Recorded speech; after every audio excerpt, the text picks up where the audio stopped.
காசா மீதான இஸ்ரேலிய ஆக்கிரமிப்பு ராணுவத்தினுடைய தாக்குதல்கள் 2 ஆண்டுகளுக்கு மேலாக நடந்த நிலையில இன்றோடு 161வது நாளாகவும் அங்கே ஒரு யுத்த நிறுத்தம் தொடர்கிறது. ஆனால் அதையும் மீறி இஸ்ரேல் தொடர் தாக்குதல்களையும் நடத்தி வருகிறார். அதே நேரம் புனிதமிக்க மஸ்ஜிதுல் அக்ஸாவுக்குள் பெருநாள் தொழுகைகளை நடத்த முடியாது என்கிற தடைகளையும் இஸ்ரேல் விதித்திருக்கிற அநியாயகரமான காரியம் அடங்கிய செய்திகள் வெளியாகி இருக்கக்கூடிய இந்த சூழல்ல மஸ்ஜிதுல் அக்ஸாவுக்கு வெளிப்புறத்திலே பெருநாள் திடல் தொழுகைகள் நடத்தப்படும் என்று மஸ்ஜிதுல் அக்ஸாவினுடைய நிர்வாகம் இன்றைக்கு அறிவிப்பு விடுத்திருக்கிறது. இப்படியான சூழல்ல தான் இஸ்ரேலும் அமெரிக்காவும் சேர்ந்து ஈரானுக்கு எதிரான பலகட்ட தாக்குதல்களை நடத்தி வருகிறார். அதே நேரம் ஈரானும் இஸ்ரேலுக்கு அமெரிக்காவுக்கு எதிரான பலத்த பதிலடி தாக்குதல்களையும் கொடுத்து வருகிறது. அந்த அடிப்படையில் இன்றைக்கு வெளியாகி இருக்கக்கூடிய ஈரான் இஸ்ரேல் தொடர்பான வார் பற்றிய முக்கியமான செய்திகள்ல அமெரிக்காவினுடைய உளவுத்துறை ஒரு செய்தியை வெளியிட்டிருக்கிறது. அதாவது ஈரான் அணு ஆயுதம் தயாரிப்பதற்கான யுரேனியத்தை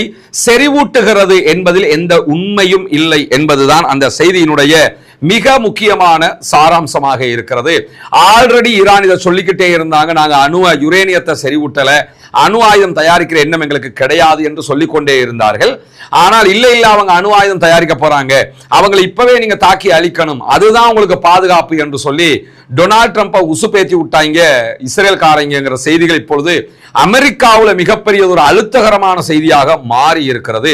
அமெரிக்கர்கள் மத்தியிலேயே மிகப்பெரிய ஒரு பேசுபொருளாக மாறி அமெரிக்க அதிபர் டொனால்ட் ட்ரம்புக்கு எதிரான மனோநிலையை அது தோற்றுவித்துக் கொண்டே இருக்கிறது. என்னன்னா, இஸ்ரேல்காரன் சொன்னதுக்காக எந்த ஒரு தெளிவும் இல்லாம நீங்க போய் தாக்குதல் நடத்துவீங்களா, எங்க ஆக்களை கொண்டு போய் சாக போடுவீங்களா, எங்களுடைய ஆயுதங்களை எங்களுடைய பொருட்கள் எல்லாம் கொண்டு போய் அங்க அழிப்பீங்களா, ஒரு நாட்டை அழிக்கிறதுக்காக நம்ம சொத்துக்களை நம்ம இழக்கலாமா என்கிற பலத்த கேள்விகள் இதிலே உருவாக்கப்பட்டு வருகிறது. காரணம் என்னன்னு கேட்டா, மிக தெளிவாகவே பெஞ்சமின் நெத்தன்யாஹு கொடுத்த கவுத்தை தெளிவாக விழுங்கிட்டான் அமெரிக்க அதிபர் டொனால்ட் ட்ரம்ப் என்கிற செய்திகள் பரவலாக பேசப்படுகிற நிலை உருவாகி இருப்பது மட்டுமல்லாமல் அமெரிக்காவினுடைய தீவிரவாத தடுப்பு பிரிவினுடைய இயக்குனராக செயல்பட்டவரே ராஜினாமா செஞ்சிட்டார். செய்யும் போதே என்ன சொன்னாருன்னா, இஸ்ரேல்காரங்க சொன்ன பொய்களை அமெரிக்க அதிபர் நம்பிட்டாரு, அதனால வந்த விளைவுதான் இது, ஈரானுக்குள்ள அப்படி ஒண்ணுமே கிடையாது, இப்ப ஈரானோட முட்டி மோதி வாங்கி கட்டிக்கிட்டு இருக்கிறோம் என்று சொல்லி இருந்தார். அதே நிலை இப்பொழுது தொடருவதை நீங்கள் பார்க்க முடியும். எனவே ஈரான் அணு ஆயுதம் தயாரிப்பதற்கான ஏற்பாடுகளை செய்யவில்லை என்று அமெரிக்காவுடைய உளவுத்துறை சொல்லும் போது இஸ்ரேல்காரன பேச்சை கேட்டுக்கிட்டு அமெரிக்க அதிபர் இந்த தேவையற்ற வேலையை செய்து தற்போது உலகத்தையே ஸ்தம்பிக்க வைத்திருக்கிறார், மிகப்பெரிய ஆபத்தில் ஆழ்த்தி இருக்கிறார் என்கிற செய்திகள் முதன்மை செய்திகளாக இருக்கிறார். அதே நேரத்தில் இஸ்ரேல் மற்றும் அமெரிக்காவுடனான யுத்தம் நடைபெற்றுக் கொண்டிருந்தாலும் ஈரானுடைய பாலிஸ்டிக் மிசைல் தயாரிக்கிற எந்த ஒரு பணிகளும் இடைநிறுத்தப்படவில்லை என்று ஈரான் இன்றைக்கு அறிவித்திருக்கிறது. ஈரானுடைய புரட்சிகர காவலர் பிரிவு IRGC வெளியிட்டிருக்கக்கூடிய அறிவிப்புல என்ன சொல்றாங்கன்னு கேட்டா, எந்த விதமான தடங்கல்களும் இல்லாமல் எங்களுடைய தயாரிப்புகள், எங்களுடைய ஏவுகணை தயாரிப்புகள் நடைபெற்றே வருகிறது. எங்களுக்கு ஆல்ரெடி யுத்தம் பண்ணுவதற்கு தேவையான ஏவுகணைகள் கைவசம் இருந்தாலும் தொடர்ந்து நாங்கள் அதை தயாரித்துக் கொண்டே இருக்கிறோம் என்கிற செய்திகளை சொல்லி இருக்கிறார். இதே நேரத்தில் இஸ்ரேலுடைய பிரதமர் பெஞ்சமின் நெத்தன்யாஹு நேற்று நடத்திய ஒரு ஊடக சந்திப்பில் என்ன சொல்லி இருந்தார்னா, நாங்க ஈரானுக்குள்ள அவங்களுடைய பாலிஸ்டிக் மிசைல் தயாரிக்கக்கூடிய தொழில்நுட்பங்கள் எல்லாத்தையுமே அழிச்சிட்டோம், அதே மாதிரி ஈரான் இனிமே யுரேனியத்தை செறிவூட்ட முடியாது, அதெல்லாம் நாங்க அழிச்சிட்டோம் அப்படின்னு சொல்லி இருந்தாரு. அவர் சொன்னதுக்கு பிறகுதான் ஈரான் இந்த அறிவித்தலை கொடுத்திருக்கிறது. அந்த இஸ்ரேல்காரங்களை மாறாக்கிறதுக்காக என்ன செய்யறான்னு கேட்டா, நான் காசாவை மொத்தமாக எல்லாத்தையும் முடிச்சிட்டோம், காசாவுல ஒரு பாலஸ்தீன விடுதலை அமைப்பு கூட கிடையாதுன்னு எல்லாம் பேசிக்கிட்டு இருந்தாரு. இப்ப என்னடான்னு கேட்டா, ஈரான்ல எல்லாத்தையுமே காலி பண்ணிட்டோம் அப்படின்னு. ஏன்னா அந்த எலெக்ஷன் வைக்கணும், எலெக்ஷன் வைக்கிறதா இருந்தா காசாவுல தோத்துட்டோம், அதை கொண்டு போய் வென்று விட்டோம் என்று சொல்லி எலெக்ஷன் வைக்க முடியல. அதனாலதான் இப்ப ஈரான் வாருக்குள்ள போனது.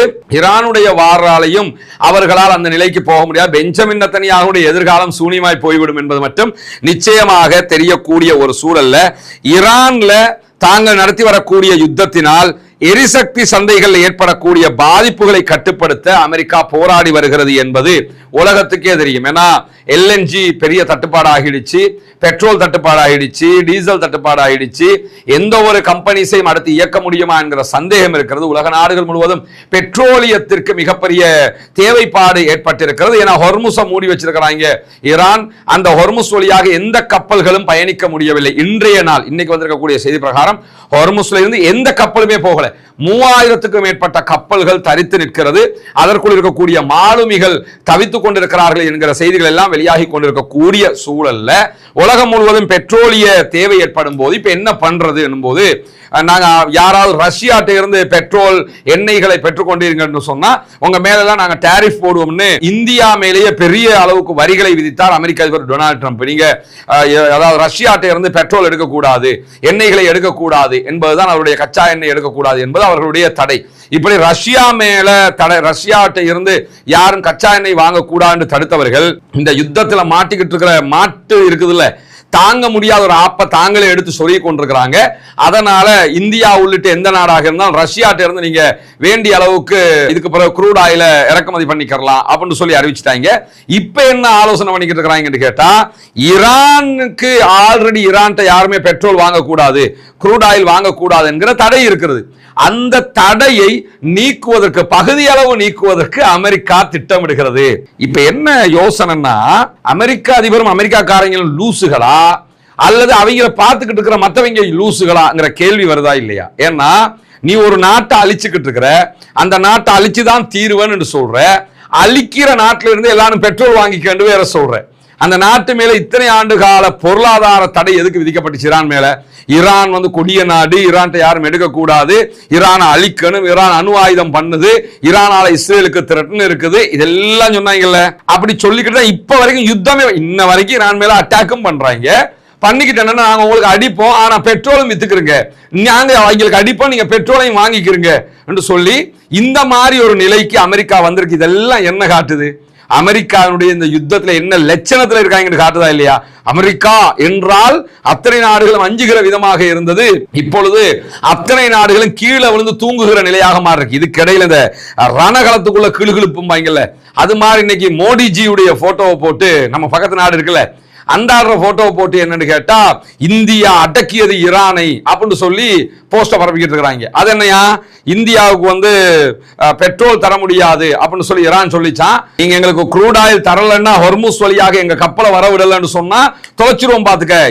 அதாவது இந்தியாவினுடைய கடற்படை ராணுவம் எல்லாத்தையும் வந்து போடுவோம், போட்டு 2 உங்களோட பார்ப்போம் அப்படின்னு சொல்லி மோடிஜி சொன்னார்னு சொல்லி சில தமிழக ஊடகங்கள் இந்த செய்தியை வெளியிட்டு இருக்கிறத நீங்க பார்க்க முடியும். பார்க்கும்போது இவங்களை நினைச்சு சிரிக்க முடியாது, உட்கார்ந்து அழனு.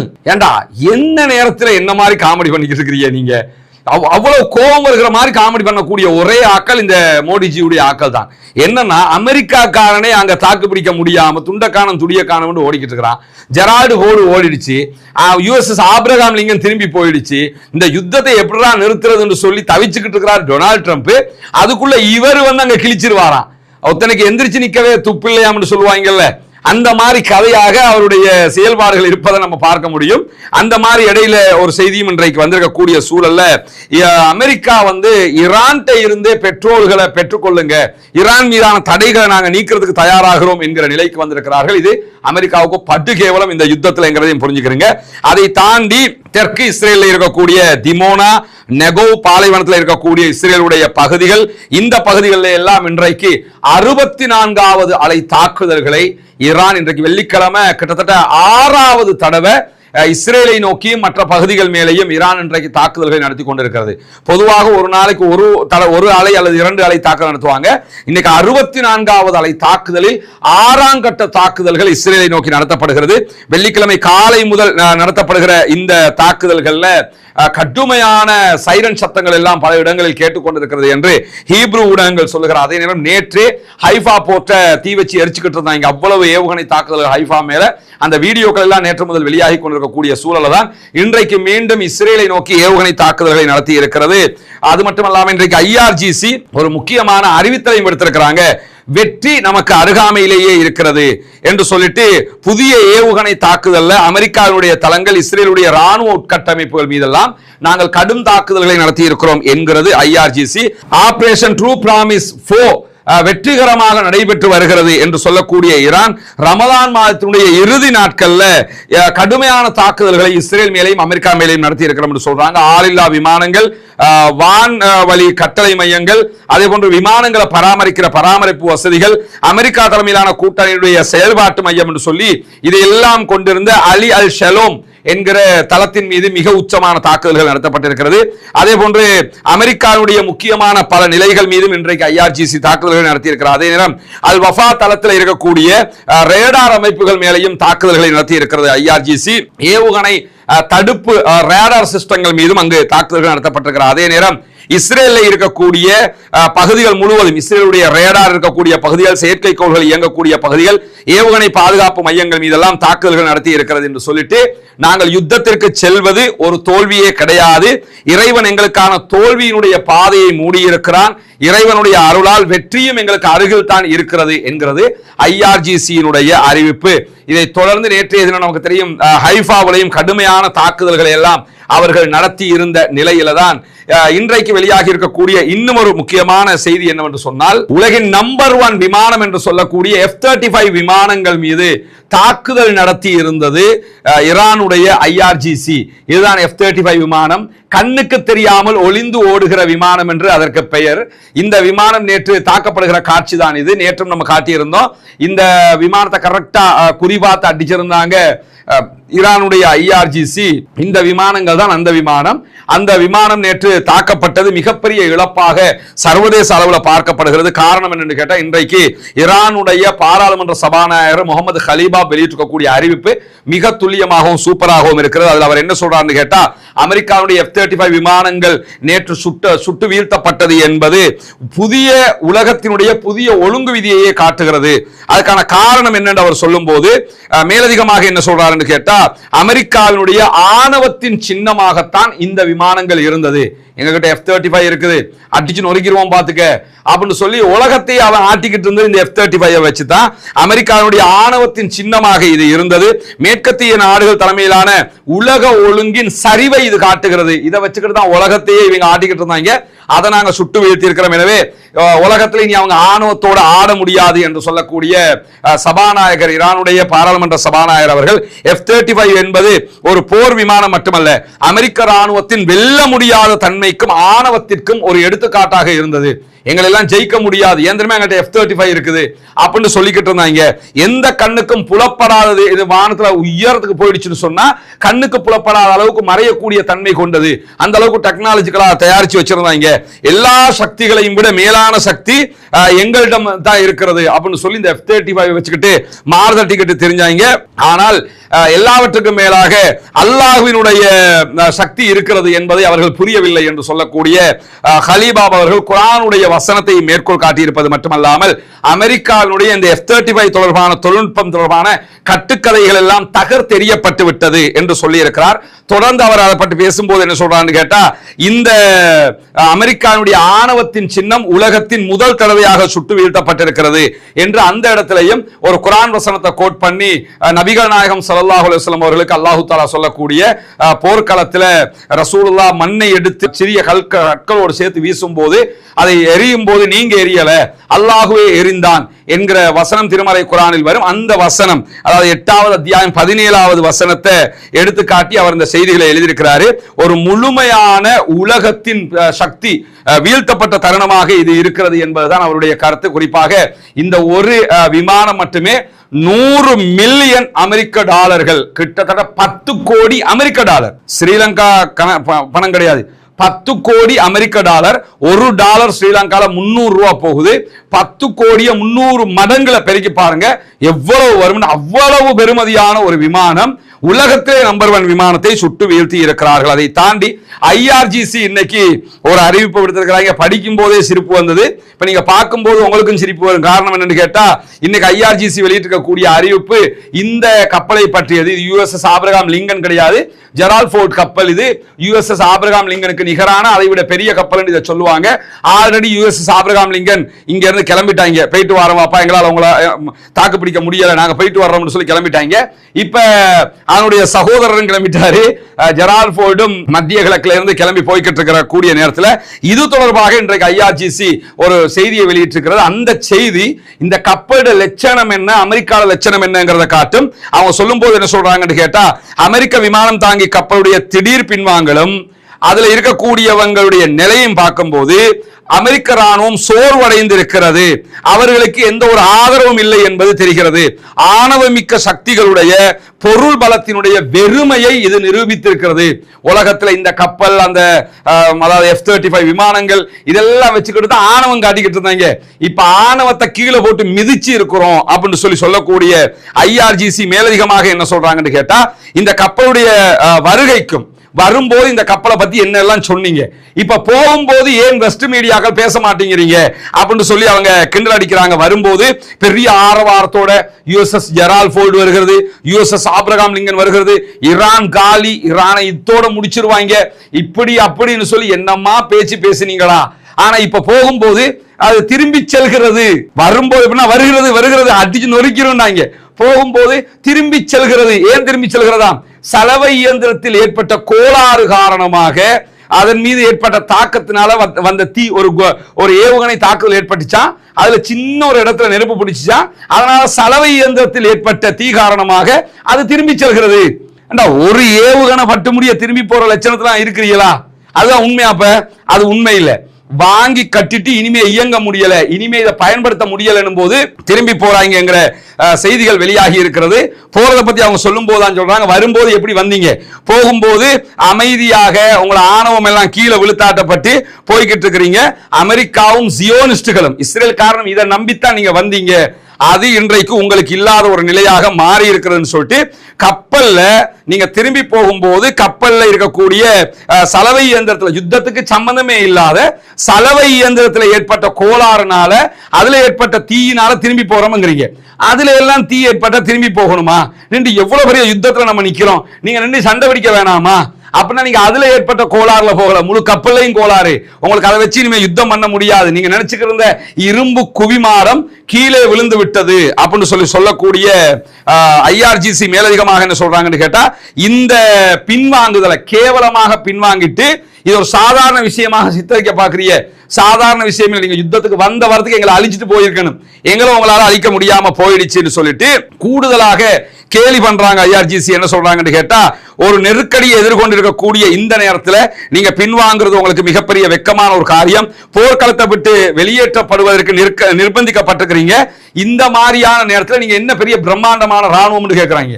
ஒரு மிக முக்கியமான யுத்தம் நடக்க உங்கள்கிட்ட இருக்கிற ஆகப்பெரிய ஆயுதங்கள் ரெண்டு, USS Abraham Lincoln, USS Gerald Ford, இந்த ரெண்டையுமே நீங்க ரிட்டர்ன் எடுத்துட்டு போறீங்கன்னு சொல்லி சொன்னா, அப்ப என்னடா யுத்தம் பண்றீங்க அப்படின்னு சொல்லி செருப்பு காட்டி அடிச்ச மாதிரி கேட்கறது மட்டுமல்லாம, இது மட்டுமா அவங்க பிரச்சனை சொல்லிட்டு ஏற்கனவே ஒரு பிரச்சனை வந்துச்சு. என்னன்னா, டாய்லெட் போறதுக்கு வசதி இல்லையாமே, இருந்த டாய்லெட் எல்லாம் நிறைஞ்சு தடுமாறியலாமே, அப்படிலாம் நாங்க செய்தி வந்துச்சு அப்படின்னு சொல்லி கிண்டலுக்கு மேல் கிண்டல் அடிக்கிறாங்க. இந்த கப்பல்கள்ல இவ்வளவு பிரம்மாண்டம்ங்கிறாங்க, 5000 போர்சஸ் இருக்கிறாங்க, நடமாடும் நகரம் அதான் இதாண்டு கிட்ட எல்லாம் இருந்தாங்க, அதுல டாய்லெட் போறதுக்கு வசதி இல்லையாமடா, அப்ப என்னடா உங்க கப்பல் என்று சொல்லி இன்றைக்கு மிக கேவலமாக IRGC இதை சொல்லியிருப்பது மட்டுமல்லாமல், விமானம் தாங்கி கப்பல் திரும்பி செல்லக்கூடிய வழியில கூட நீங்க யமன்ல இருக்கிற பாபல் மந்தபால போயிடக்கூடாதுன்னு சுத்தி போனீங்க பாருங்க, அது ரொம்ப சூப்பரா இருந்துச்சு அப்படின்னு சொல்லி கிண்டல் அடிச்சிருக்காங்க. ஏன்னா பாபல் மந்தபால போனா அதுக்கு அடி விழும், அங்க இருக்கிறான் ஹவுதீஸ் இருக்கிறாங்க, ஹவுதீஸுக்கு பயந்து பாபல் மந்தபால போகாம வேறு வழிகளால் சுத்தி கொண்டுதான் போனார்கள் என்கிற செய்திகளும் இன்றைக்கு வெளியாகி இருக்கிறது. அதை அவங்க அதை சொல்லும் போது சொல்றாங்க, இது கிட்டத்தட்ட 13 பில்லியன் அமெரிக்க டாலர்கள் கொடுத்து செலவழிச்சு செஞ்ச ஒரு விமானம் தாங்கி கப்பல், அந்த கப்பலால யுத்தத்தில் தாக்கு பிடிக்க முடியாமல் தற்போது பின்வாங்கி இருக்கிறது. ஆல்ரெடி USS ஆபிரகாம் லிங்கனும் பின்வாங்கி இருக்கிறது. எனவே இந்த யுத்தத்தில் ஈரான் எவ்வளவு வலிமையோட நின்று சண்டை பிடிக்கிறாங்கிறது உலகத்துக்கே காட்டிக்கிட்டு இருக்கிறாங்க.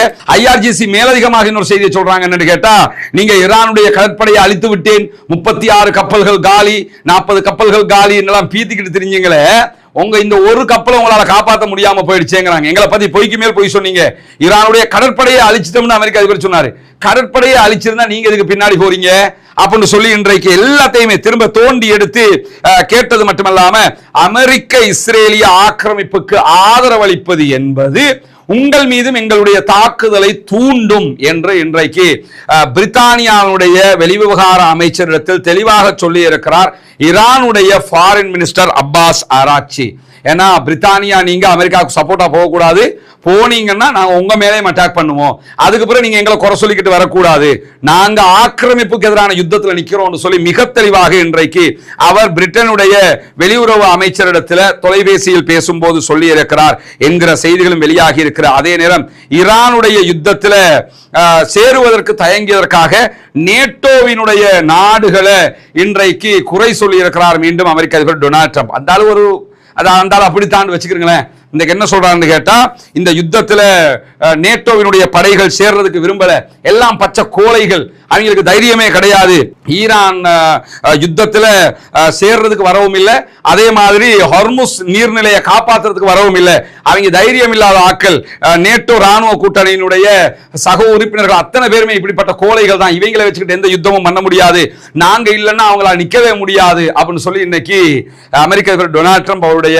சோசியல் மீடியா பக்கத்தில் சொல்லி இருக்கிற செய்திகளும் தலைப்புச் செய்தியாக இருக்கு. என்னன்னா, நேட்டோ நாடுகள் கோழைகள் என்றே வச்சுக்கிறோம் அவர பாஷையில. நீ எதுக்கு தடுமாறுற, அவங்களை எதுக்கு கூப்பிடுற, நீ தான் வீரனாச்சே, போய் ரெண்டு சண்டை பிடி. ஏன்னா ஈராக்கை தாக்கும் போது நேட்டோவை கூட்டிக்கிட்டு போய் தான் சண்டை பிடிச்சாரு, உலகத்துல பெரிய ஆக்கலுங்கிறது, ஆனா எல்லாரையும் சேர்த்துக்கிட்டு போய் தான் சண்டை பிடிக்கிறது. இந்த யுத்தத்துல எவனும் வரமாட்டேன்டா, இப்ப வழங்கிட்டா எல்லா நாட்டையும் சேர்த்துக்கிட்டு வந்து ஒரு நாட்டை அழிக்கிறது ஈஸி, ஈரானோட தனிச்சு நின்றா என்ன நடக்கும்ங்கிறது இப்ப தெரியுதா? இப்ப அமெரிக்காவுக்கே தாக்கு பிடிக்க முடியல, இஸ்ரேல் தனிச்சு நின்றா என்ன நிலைமையா இருந்திருக்கும், வச்சு செஞ்சு விட்டுருவாங்க 3 நாள்லயே. அப்ப தனியா நின்று போராட முடியல, கூப்பிட்டு வராதவங்கள கோழைகள் என்று சொல்லி கடுமையாக ஏசுறது மட்டுமில்லாம அவர் என்ன சொல்றாருன்னு கேட்டா, without the USA NATO is a paper tiger அப்படிங்கிறாரு. யுஎஸ்ஏ இல்லாம நேட்டோ நாடுங்கிறது ஒரு காகித புலி அப்படிங்கிறாரு. இப்ப காகித புலி அவங்களா, இந்த இது வடுப்புலி, இது இந்த ஆளை வச்சுக்கிட்டு ஒண்ணுமே பண்ண முடியாது, முழு அமெரிக்காவை நாசமாக்கி விட்டு போயிட்டாப்ல. நாசமாக்கிறது மட்டும் நேட்டோக்காரை இப்ப கேட்டான்னு யோசிப்பான், போதும்டா நாங்க கோழையாவே இருந்துக்கிறோம், நீங்க போய் வீரம் காட்டினீங்கல்ல, யுஎஸ்எஸ் ஆப்ரகாம் லிங்கன் காலி, யுஎஸ்எஸ் ஜெரால்ட் ஃபோர்ட் காலி, இதுல நாங்க வேற உங்களோட வந்து முட்டி மோதணுமா, எங்க இருக்கிற கப்பல்களை நாசமாக்கணுமான்னு சொல்லி கேட்பாரா இல்லையா?